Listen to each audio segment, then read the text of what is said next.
آیا واقعا زمستان سختی در انتظار بیت کوین و کریپتو هست؟ خب این سوالیه که من توی این تحلیل خیلی خلاصه میخوام بهش جواب بدم. کلا 5 دقیقه بیشتر وقت نمیخوام. بعدش خودت میتونی تصمیم بگیری و احتمالاً از بدترین سرمایه گذاری که میتونی انجام بدی خودتو نجات میدی. من این دفعه چارت خیلی ساده کردم، نه خط روند، نه کانال، هیچی. فقط محدوده های عرضه و تقاضا، سطوح استاتیک. فقط بر اساس اینها و حالا کندلایی که زده میشه میخوایم یه تحلیل خیلی ساده رو داشته باشیم. در نمای کلی بیت کوین سعودیه. خب اینو نمیشه منکرش شد. روند کلی سعودیه و اگه کسی که حالا به پولش نیاز نداره و میخواد یک سرمایه‌گذاری فقط داشته باشه، میتونه بخره برای 2-3 سال آینده، اصلا بذاریش کنار، براش مهم نباشه چه اتفاقی میفته. حالا 1-2 سال رفت تو ضرر، زیاد براش مهم نیست. ولی برای شمایی که حالا ریال به ریال پولمون ارزش داره و میخوایم یک سرمایه‌گذاری بهتری داشته باشیم و طاقت ضرر کردن نداریم، قطعا باید دنبال محدودهای بهتر و نقطه ورودهای بهتری باشیم. اگه بخوام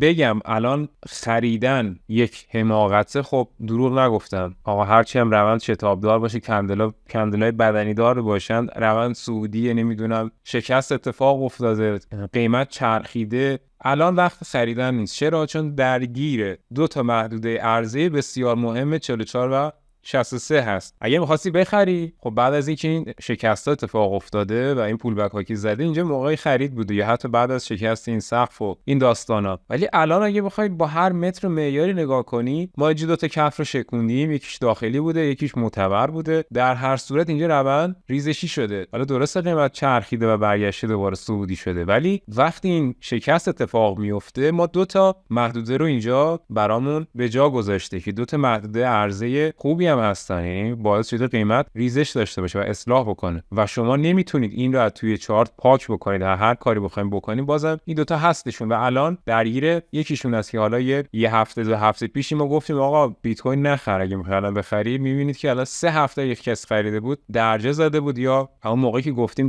دقیقاً $1000 اینجا ما ریزش داشته. الان موقع خریدن نیست. حتی اگر فردا صبح بلند شید ببینید کندل انقدی سبز وسط چارتتون زده و اون موقع آقا باشید میشه به فکر خریدن باشید، مگه اینکه این کندل سبز بیاد 2 تا محدوده رو کاور کنه. خب حالا چیکار کنیم؟ کجا بخریم؟ بریم سراغ پله‌های خرید. قبلش خوشحال میشم ویدیو رو لایک کنی و یک انرژی به ما بدی.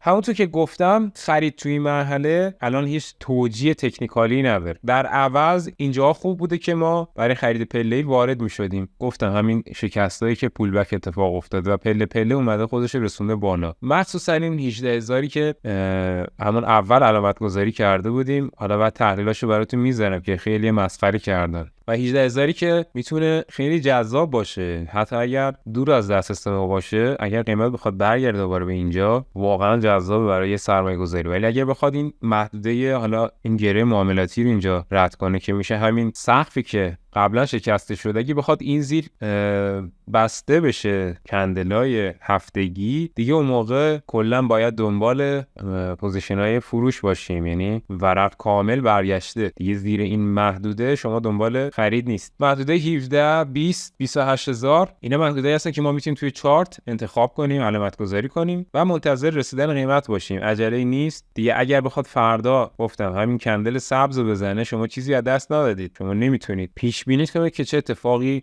قراره بیفته. ما فقط بر اساس شواهد توی چارت میتونیم تصمیم بگیریم و میتونید برای ورود به معامله بای یا همون سرمایه گذاری که میخواید برای بلند مدت داشته باشید یا میان مدت اقدام کنید. اگر دوست داری خود تحلیل کردن رو یاد بگیری، ویدیوی این استراتژی رو حتما ببین که الان برات میذارم و خودت میتونی تحلیل کردن رو یاد بگیری.